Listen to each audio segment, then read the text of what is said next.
all the views we've had on one of the videos we put out last week about our company specifically going back many, many, many years ago. But the topic I think was how we made $300,000 a year mowing grass and lost money.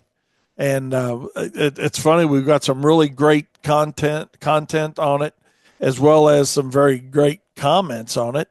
And one guy's like, "Oh man, that'd be equivalent to $1 million nowadays. There's no way you did that with two people." And so, and he was right. We didn't do it with two people. We talked about two trucks, but we did do it with two trucks. Got the tax forms to do it. Show you that's where we were at, man. And the reality of it is, hey, yeah, we accomplished the fact of making $300,000 a year and doing real shitty from a profitability standpoint. So yeah, it is true. But yeah, we did not do it with two people, but we did do it with two trucks. We had more than that. It was my brother ran a truck, I ran a truck, and sometimes we had one or two people with us pretty much all the time, and then a couple seasonal helps. So before you call somebody out and tell it's BS, and I realize a lot of you guys are used to looking at content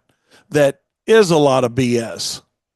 But I want you guys to rest assured that anything you see that we put out as Profits Unlimited or as Profit Time here on Turfs Up Radio, it's the reality of what we really experienced. I don't have to make things up, man. I've traveled all over the country, all over Canada since 1990, doing seminars and talking to contractors. I'm not a keyboard hero. I'm not a podcast hero.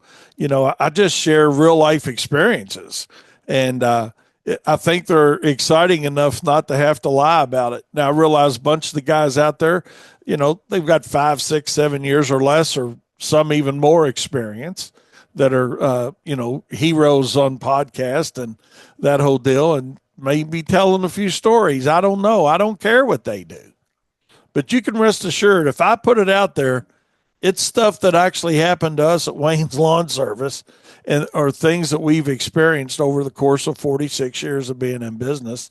And you can take that right to the bank, man. I mean, that's just the reality of it. But like I told that guy, and I wasn't nasty to the person that responded. Heck, we like the fact that guys are listening to our content. But, like I told him, take the content for what it is. I mean, if as an industry, we weren't out there working hard and not making money, the failure rates would not be what they are. You don't have to believe Wayne Vose. You don't have to believe the Easter Bunny. You don't have to believe the Tooth Fairy. All you got to do is look at the statistical probability of your success or failure in any business, but specifically lawn and landscape industry. And those failure rates are staggering when compared to most other industries.